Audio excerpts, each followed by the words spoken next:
કથા બતાવી. અહીં ઘણા મહેમાનો આવ્યા છે.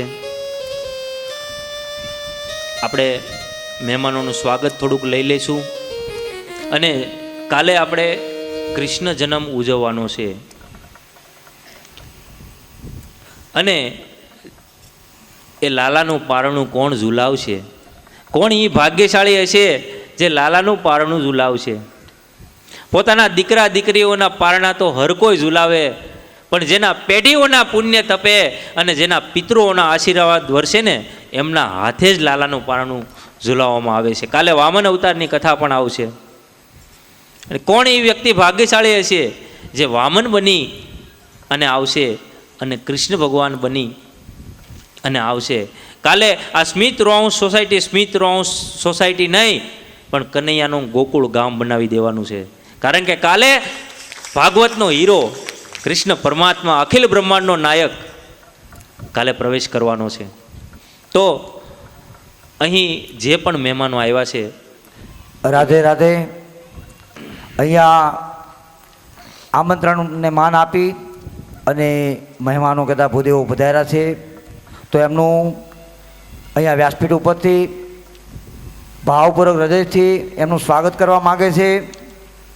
અહીંયા અત્રે પધારેલા એવા મહેમાન શ્રી ભાનુશંકર દાદા જે કામરેજથી આ આમંત્રણને માન આપી અને ભગવત કથાનું શ્રવણ કરવા માટે પધાર્યા છે, તો અહીંયા ઉપસ્થિત થાય ભાનુશંકર દાદા મહેતા કે જેમનું સ્વાગત મિલન દાદા શાસ્ત્રી કરી રહ્યા છે. તો બધા તાળીઓના ગડગડાટથી જોરદારથી વધાવવાના, કારણ કે અત્યારે કોઈની પાસે સમય નથી. સૌ ભૂદેવો પોતાનો કિંમતી સમય કાઢી અને આ કથાના આમંત્રણને માન આપી અને અહીંયા બધા પધાર્યા છે. આવું સ્વાગત થતું હોય છે, તો આપણે એમનું હૃદયપૂર્વક સ્વાગત કરવાનું, તાળીઓના ગડગડાટથી વધાવવાના. બિપિન મહારાજ, તમે સંગીત વગાડતા રહેજો. ખૂબ ખૂબ ધન્યવાદ. ત્યારબાદ કથાને આમંત્રણને માન આપી અને વિનુદાદા દવે પધારેલ છે, તો અહીંયા વિનુદાદા દવે આવે ઉપર, એમનું ભાવપૂર્વક હૃદયપૂર્વક મિલન દાદા એમનું સ્વાગત કરે છે. અને વિનુદાદા પણ મિલન દાદા શાસ્ત્રીનું પણ સ્વાગત કરવા માગે છે. તો ખૂબ ખૂબ ધન્યવાદ. સાથે ડૉક્ટર એવા રાહુલભાઈ દવે એ પણ કથાના આમંત્રણને માન આપી અને અહીંયા ઉપસ્થિત થયા છે અને મિલન દાદા શાસ્ત્રીનું જોરદાર સ્વાગત કરી રહ્યા છે. બધા જોરદાર તાળીઓના ગડગડાટી વધાવો. ખૂબ ખૂબ ડૉક્ટર સાહેબને ધન્યવાદ.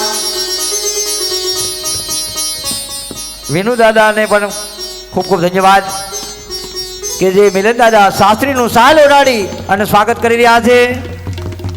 ખૂબ ખૂબ ધન્યવાદ.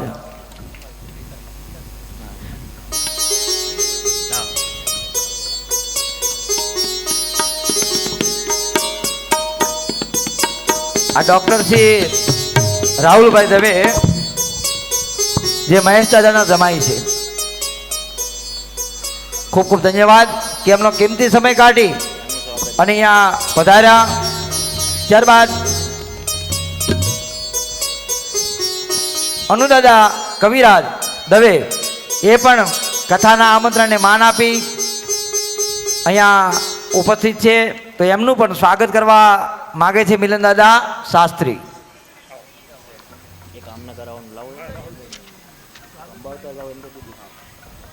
ખૂબ ખૂબ ધન્યવાદ ડૉક્ટરશ્રીને કે જે મિલન દાદા શાસ્ત્રી મહારાજનું સ્વાગત કર્યું.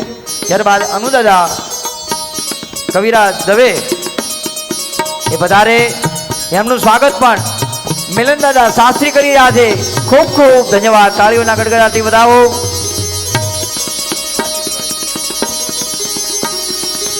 ત્યારબાદ કથાના આમંત્રણને માન આપી આશીષભાઈ દવે પણ અહીંયા ઉપસ્થિત છે, તો આશીષભાઈ અહીંયા સ્ટેજ ઉપર આવે એમનું પણ મિલન દાદા સ્વાગત કરવા માંગે છે. આ ભગવાનની કથા તો આપણા કઈ અનેક જન્મના પુણ્ય ભેગા થયા હોય ને તો જ પ્રાપ્ત થાય છે. આ મહેમાનો બધા પોતાનો કિંમતી સમય કાઢી અને દૂર દૂરથી પધાર્યા તો એમનો ખૂબ ખૂબ આભાર. ત્યારબાદ વૈભવભાઈ જાની એ પણ પોતાનો કિંમતી સમય કાઢી અને શાસ્ત્રી મહારાજ અહીંયા પધાર્યા છે. એમનું પણ સ્વાગત મિલન દાદા શાસ્ત્રી મહારાજ કરવા માંગે છે. તો બધાએ તાળીઓના ગડગડાટથી વધાવવાના. ખૂબ ખૂબ ધન્યવાદ, ખૂબ ખૂબ આભાર. ત્યારબાદ વિશાલ દાદા જે ભાગવત કથાકાર છે, જે સારા વક્તા છે, એ પણ પોતાનો કિંમતી સમય કાઢી અને મિલન દાદાની કથાનું શ્રવણ કરવા માટે અને આમંત્રણને માન આપી અને અહીંયા પધાર્યા છે. તો એમનો પણ ખૂબ ખૂબ આભાર અને એમનું સ્વાગત મિલન દાદા શાસ્ત્રી કરવા જઈ રહ્યા છે. જોરદાર તાળીઓના ગડગડાટથી વધાવીએ. ખૂબ ખૂબ ધન્યવાદ વિશાલ દાદાને. સાથે ભગીરથભાઈ દવે એ પણ અહીંયા આમંત્રણને માન આપી અને ઉપસ્થિત છે. એમનું સ્વાગત પણ મિલન દાદા શાસ્ત્રી કરવા માંગે છે.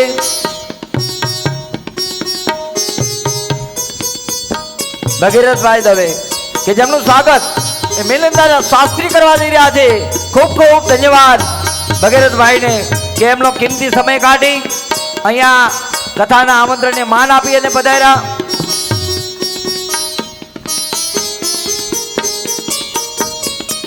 સ્વીટ રો હાઉસ પરિવાર દ્વારા અને સોસાયટી દ્વારા પણ ભૂદેવોનું હૃદયપૂર્વક સ્વાગત કરે છે કે ભૂદેવો જે પોતાનો કિંમતી સમય કાઢી અને આ કથામાં ઉપસ્થિત થયા એ બદલ સ્વીટ રો હાઉસના પરિવાર દ્વારા ખૂબ ખૂબ આભાર, ધન્યવાદ. લાલ કી જય. ચલો 2 મિનિટ. ચેક. હા.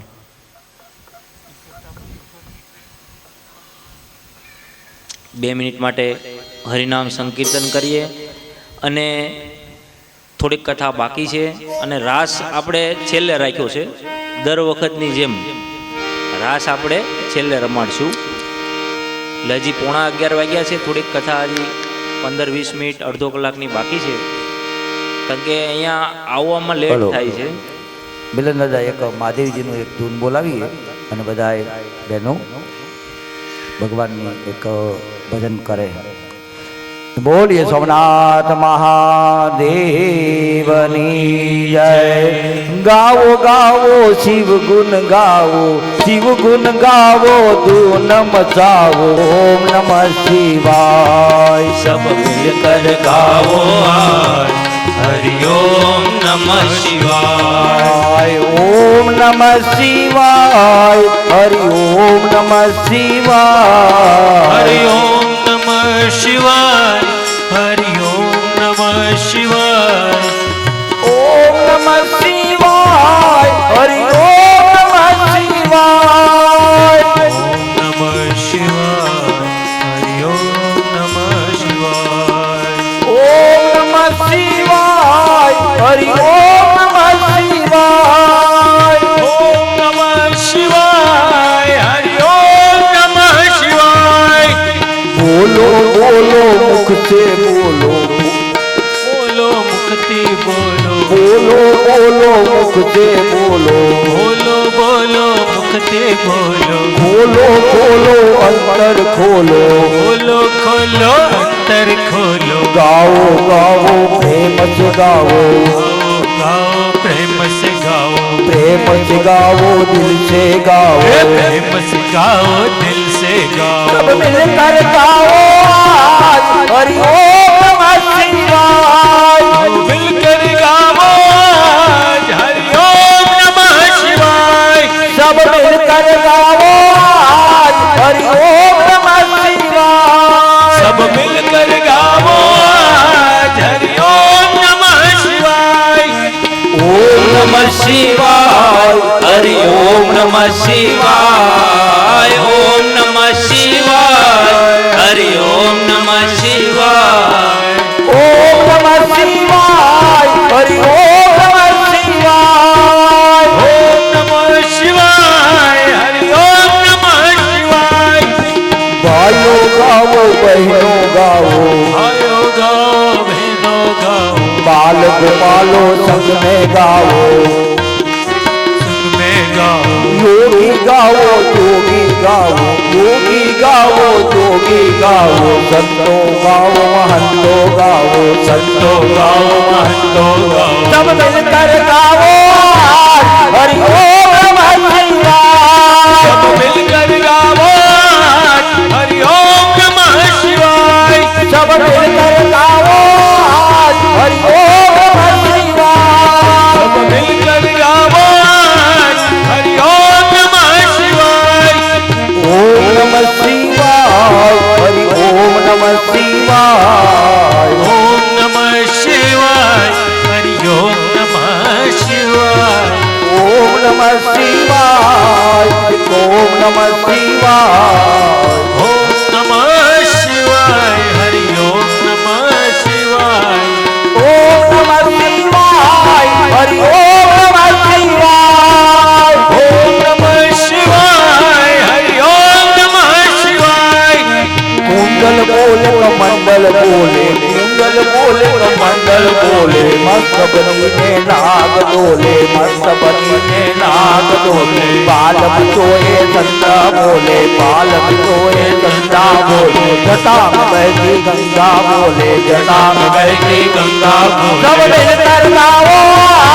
हरि ओम नमः शिवाय सब मिलकर गाओ हरि ओम नमः शिवाय सब मिलकर गाओ सब मिलकर गाओ हरि ओम नमः शिवाय ओम नमः शिवाय हरि ओम नमः शिवाय ओम नमः शिवाय हरि ओम नमः शिवाय ओम नमः शिवाय हरि ओम नमः शिवाय ओम नमः शिवाय हरि ओम नमः शिवाय सब मिलकर गाओ हरि ओम नमः शिवाय सब मिलकर हर हर महादेव हर हर ओम महादेव नमः शिवाय सब मिलकर गाओ हरि ओम नमः शिवाय सब मिलकर गाओ हरि ओम नमः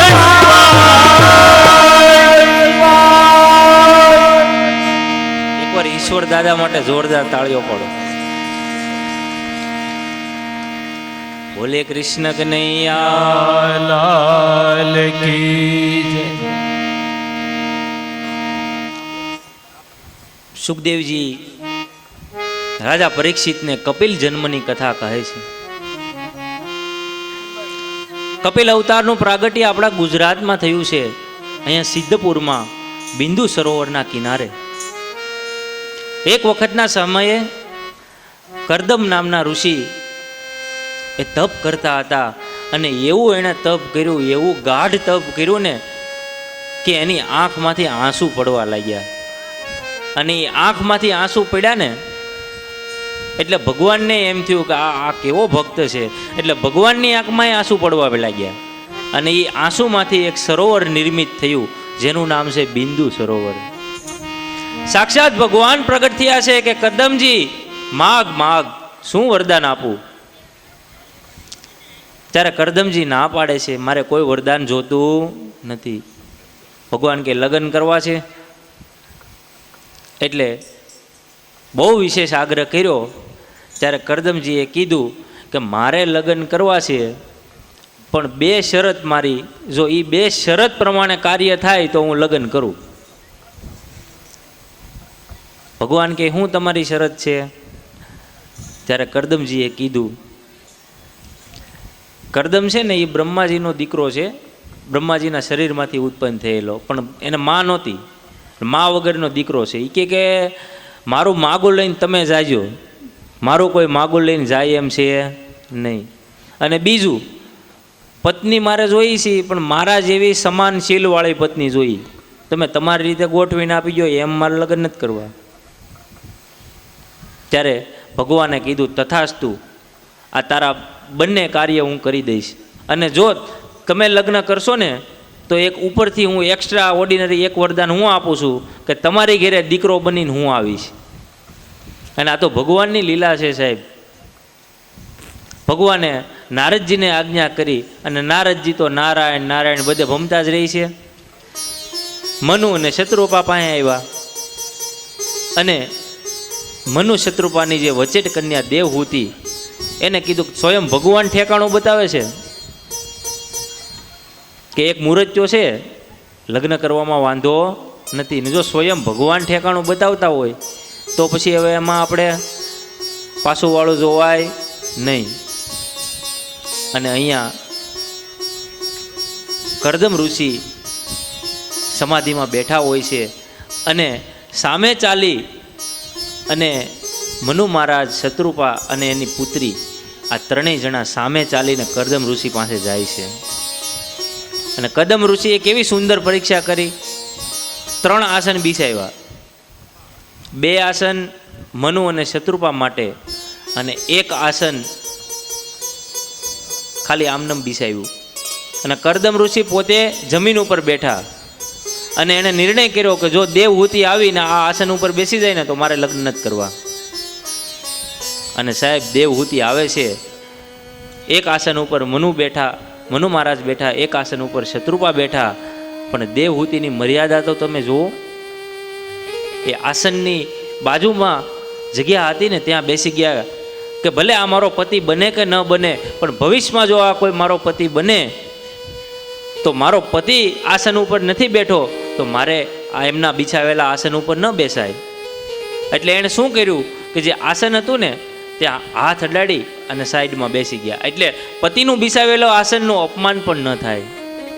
અને એ વખતે કરદમ ઋષિએ કીધું કે મને તમારી કન્યા પસંદ છે, પણ મારી એક શરત છે, 12 વર્ષ સુધી હું અખંડ બ્રહ્મચર્ય પાળીશ અને 12 વર્ષ પછી મારે એક દીકરો થશે એટલે હું સંન્યાસી થઈ જઈશ. અને અહીંયા દેવહૂતિને પૂછી જોયું કે ભાઈ તને ગમે છે? દેવહૂતિ કે એક ભોગીને પરણવા કરતા એક યોગીને પરણવું વધારે સારું. લગ્ન લેવાના છે સાહેબ, ઘડિયા તોરણ ને ઘડિયા લગ્ન. કંકોત્રી છપાઈ ગઈ. કંકુ છાટી ને લખવી કંકોતરી, કંકો છાટી ને લખવી કંકોતરી, કેસર છાટી ને લખવી કંકોતરી, કેસર છાટી ને લખવી રોપિયો એ માધવ જો બેની બાણા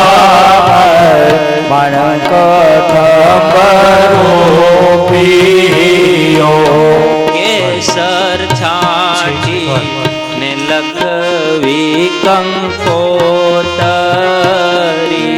કેસર સાટીને લખવી કંકોતરી. ઘડિયા લગન ને ઘડિયા તોરણ લેવાના છે ને અહીંયા કદમ ઋષિના દેવહૂતિની સાથે લગ્ન કરવામાં આવ્યા છે. પણ ઘટના એવી બની કે દીકરાનો જન્મ થાય એ પહેલા 9 દીકરીઓનો જન્મ થયો. જ્યાં સુધી નવદા ભક્તિ ન આવે ત્યાં સુધી ભગવાનનું પ્રાગટ્ય ન થાય. અને 10મો ગર્ભ રહ્યો છે. ધીરે ધીરે ધીરે સમય જતા યમ, વરુણ, લોકપાલ, દિક્પાલ બધા ભગવાનની સ્તુતિ કરવા લાગ્યા કે ભગવાન હમણાં પ્રગટવાના હોય. અને સાક્ષાત કપિલ ભગવાનનું પ્રાગટ્ય દેવહૂતિના ગર્ભથી થાય છે. જેમ કાષ્ટમાંથી અગ્નિ પ્રગટે ને એમ કપિલ ભગવાનનું પ્રાગટ્ય થાય છે. બોલે કપિલ ભગવાન કી જય. કપિલ ભગવાનનું પ્રાગટ્ય થાય છે. અને કરદમ કહે છે કે મારી શરત પ્રમાણે મારે દીકરો થાય એટલે હું સંન્યાસ ધારણ કરી લઈ. પણ દેવહૂતિ કે એ વાત તમારી બધી હાચી, પણ આપણને એ ખબર નહોતી કે દીકરાની પહેલાં 9 કન્યાનો જન્મ થાય. તો એક કામ કરો, તમે પહેલાં 9ને પરણાવી ગયો, પછી તમે તારે સંન્યાસ ધારણ કરી લો. હવે કરદમ વિચાર કરે કે 9ને પરણાવવું તો આખી જિંદગી આમાં વહી જાય, આમાં હું ક્યાં સંન્યાસ ધારણ કરું. પછી ભગવાન તો સાહેબ ભક્ત વત્સલ છે, એટલે ભગવાને નારદજીને યાજ્ઞા કરી અને નારદજી 9 ઋષિઓને લઈ આવ્યા. એમાં જે કલા નામની કન્યા હતી એ મરીચીને પરણાવી, અનસુયા નામની કન્યા અત્રિ ઋષિને પરણાવી, શ્રદ્ધા નામની કન્યા અંગિરા ઋષિને પરણાવી, હવિભૂના નામની કન્યા પુલત્સ્ય ઋષિને પરણાવી, ગતિ નામની કન્યા પુલ ઋષિને પરણાવી, કતુ નામની જે કન્યા હતી એ ક્રિયા ઋષિને પરણાવી, ખ્યાતિ ભૃગુ ઋષિને પરણાવી, અરુંધતી નામની કન્યા વશિષ્ઠ ઋષિને પરણાવી અને શાંતિ નામની કન્યા અથર્વ મુનિને પરણાવી. આમ 9 કન્યાઓનો વિદાય કરી છે અને પછી એ સંન્યાસ ધારણ કરવા માટે જાય છે. પણ એક વખત ઘટના એવી બને છે કે માતા અને પુત્ર બંને એક ઓરડામાં હોય છે અને માતા કપિલ ભગવાનને પગે લાગે છે. કપિલ ભગવાન કહે, તમે મારી માતા છો, તમે મને પગે લાગો છો? ત્યારે દેવહૂતિ કહે કે તમારા પિતા તમારો પરિચય મને આપતા ગયા છે. તમે સામાન્ય માણસ નથી, તમે તો સાક્ષાત બ્રહ્મ છો, તમે તો નારાયણ છો. મારા મનમાં ઘણી બધી શંકા છે, એ શંકાને તમે દૂર કરો. પ્રશ્ન કર્યો કે જીવનના બંધન અને મુક્તિનું કારણ શું છે? આ બધી સાંખ્ય શાસ્ત્રની કથા છે, બધું જ્ઞાનમય ચર્ચા છે. આપણને સમજવી કે એવી બહુ અઘરી પડે એવી આ ગાથા છે કે જીવનના બંધન અને મુક્તિનું કારણ શું છે. ત્યારે કપિલ ભગવાન એમને જવાબ આપે કે મનની આસક્તિ ઉપર ડિપેન્ડ છે આપણું મન ક્યાં જાય છે. આપણું મન માયામાં લાગે તો બધી જગ્યાએ માયા જ છે, ને આપણું મન જો ભગવાનમાં લાગી જાય તો એની જેવી મોજ ક્યાંય નથી. આપણા મન ઉપર બધો આધાર છે કે આપણું મન ક્યાં લાગે છે. અને એક વસ્તુ સમજી લો સાહેબ, અહીંયા આત્મતત્વની સમજ કપિલ ભગવાને આપી છે કે માણસ મરી જાય તો એનું શરીર મરે છે, એનો આત્મા મરતો નથી. મેં બીજા દિવસે કીધું એ પ્રમાણે કોઈ પણ માણસ ગુજરી ગયો હોય ને તો એનો આત્મા 12 દિવસ સુધી એનું જે ખોરડું હોય ને એ છત ઉપર રહે અને એ બધું જોવે છે કે મારા પરિવારના લોકો મારા માટે શું કરી રહ્યા છે, પિંડદાન બરાબર મારા માટે કરે છે કે નહીં. એ આત્મા બધી જગ્યાએ પ્રવેશ કરી શકે છે, બારણામાં પ્રવેશ કરી શકે છે, એ આપણને બધાને જોઈ શકે, પણ આપણે એને જોઈ શકતા. માણસનું શરીર મરે છે, આત્મા મરતો નથી. શરીરનો મહિમા સમજાવે. સીતી જલ પાવક ગગન સમીરા, સીતી જલ પાવક ગગન સમીરા, પંચ રચિત યહ અધમ શરીરા. કાકભૂષણની ગરુડને સમજાવે કે ક્ષિતિજલ પાવક ગગન સમીરા, અગ્નિ વાયુ આકાશ પૃથ્વી જળ આ 5 તત્વોથી શરીર બનેલું છે. એક ચોપાઈની અંદર શરીરના અવગુણ ગાયા કે મળમૂત્રની જેમ આ શરીર એક દિવસ રાખ થઈ જશે, આ શરીરમાં કાંઈ નથી. અને બીજી ચોપાઈમાં એમ કીધું કે બડે ભાગ્ય માનુષ્ય તન પાવા, બડે ભાગ્ય મનુષ્ય તન પાવા, સુર દુર્લભ સદ ગ્રંથ હિગા.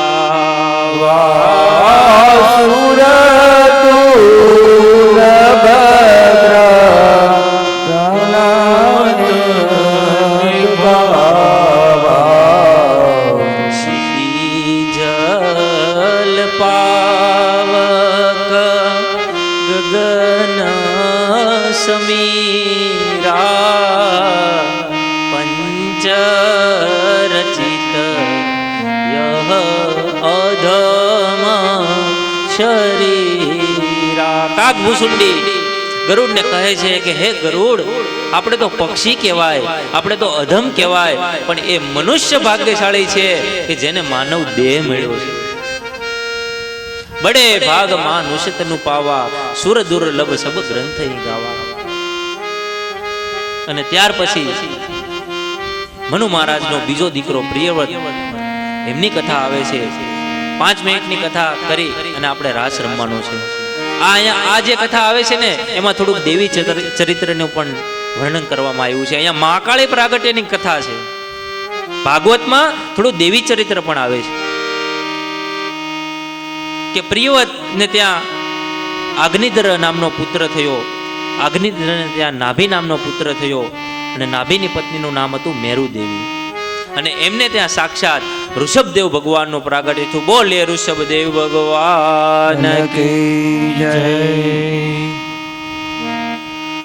એ ઋષભદેવ ભગવાનના લગ્ન ઇન્દ્ર મહારાજની પુત્રી જયંતી સાથે કરવામાં આવે અને એમને 100 પુત્રનો જન્મ થાય.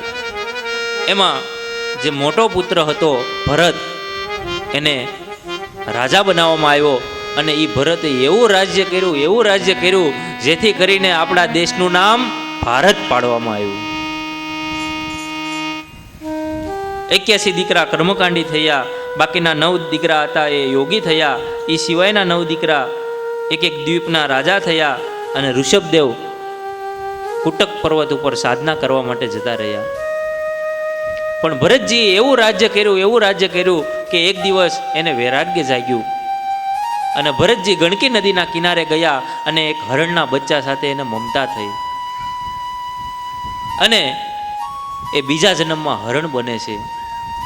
પણ એને ખબર છે કે હું પહેલા જન્મમાં ભરત હતો, એટલે એને આમ તેમ કંઈક કરીશ તો મારો પાર નહીં આવે.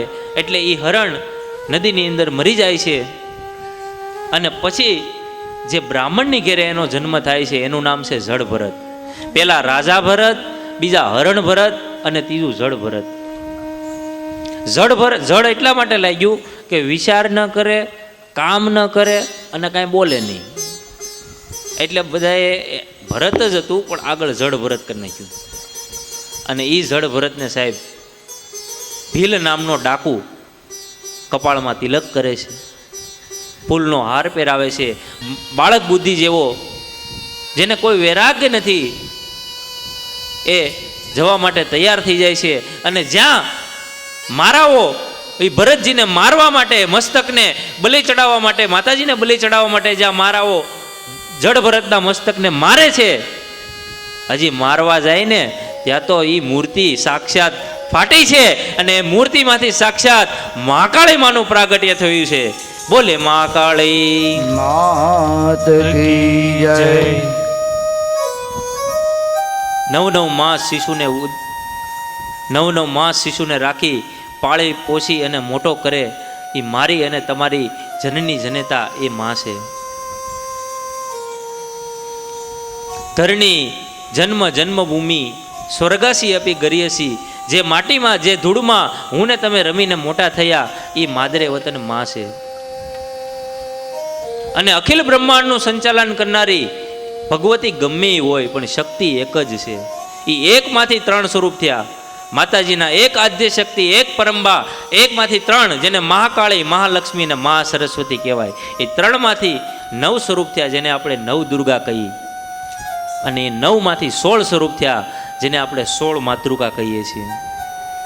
અને 16માંથી 64 સ્વરૂપ થયા જેને આપણે 64 જોગણી, અને બીજી ભાષામાં કહીએ તો ચતુષ્ષષ્ઠી યોગીની એ કહીએ છીએ. એટલે પછી તો સાહેબ જ્યાં જોવું ત્યાં જોગ માયા. તો હવે આપણે રાસ કરી લઈએ. તું કાળી ને કલ્યાણી ઓ માં, જ્યાં જોવું ત્યાં જોગ માયા. કાળી ને કલ્યાણી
ત્યાં જોગ માયા હે માડી રક્ષક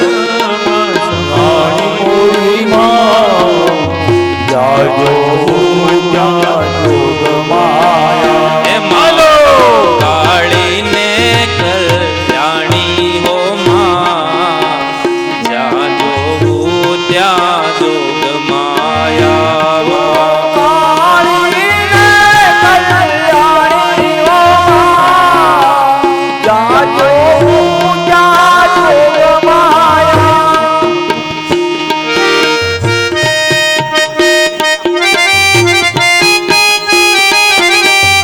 શરબત ઘણું આપણે વધેલું છે જેને શરબત પીવું હોય ત્યારે એ શરબત પી શકે છે શરબત જેને વધારે પીવું હોય એ ત્યાં કાઉન્ટર ઉપર રહી અને પી શકે છે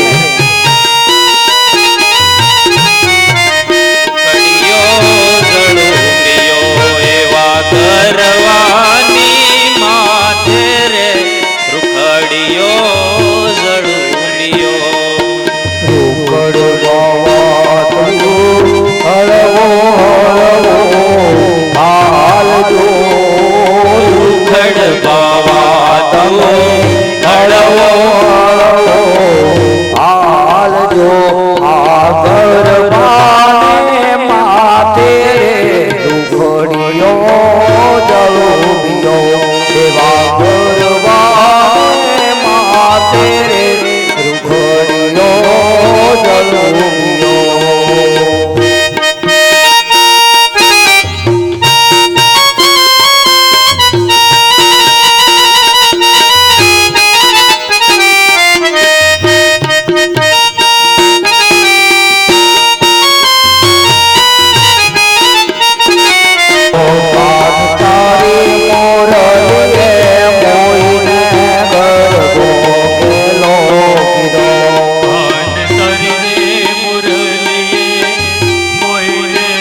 કનૈયા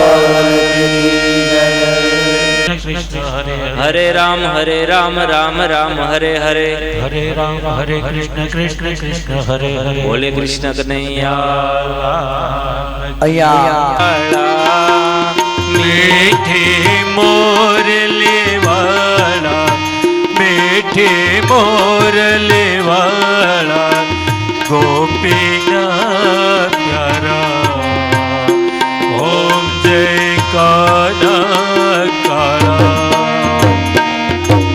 કામણ ગારા કાન કામણ બહુ કીધા વાલે કામણ બહુ કીધા માખણ ચોરે મોહન માખણ ચોરે મોહન ચોરી લીધા ઓમ જય કાના કાળા ઓમ ધન તોડનાર લજ્જા બહુ રાખી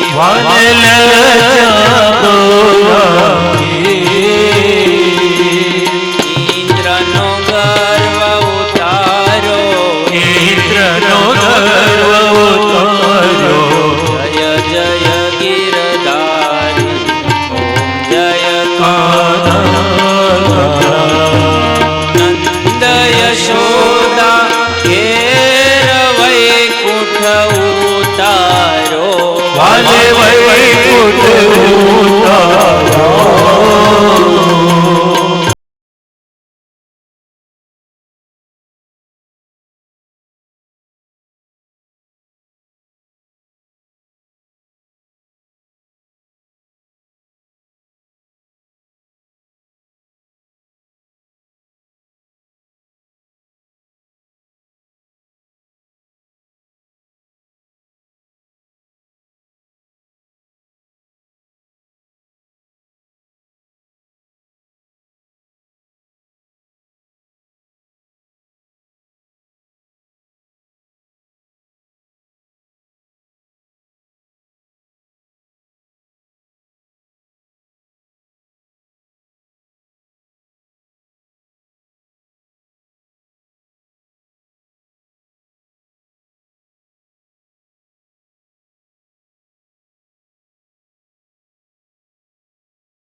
સદા સંતણ હૃદયારવિંદે ભવ ભવાની સરિતં મંગલમ ભગવાન વિષ્ણુ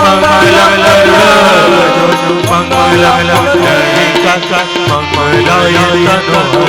શિવે સર્વસાકે શરણે નમ્રકે ગૌરી નારાયણી નમો રે નારાયણી નમો રે નારાયણી નમો સ્તુતે બોલે ભાગવત ભગવાન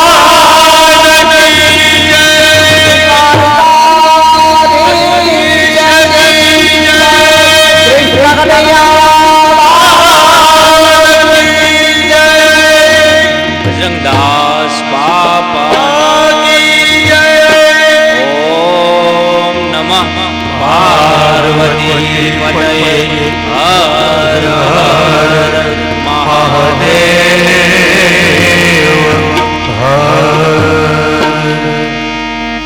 બધા આરતી લઈ લ્યો અને જે કઈ સૂચના હશે એ પ્રમુખ શ્રી આપને આપશે.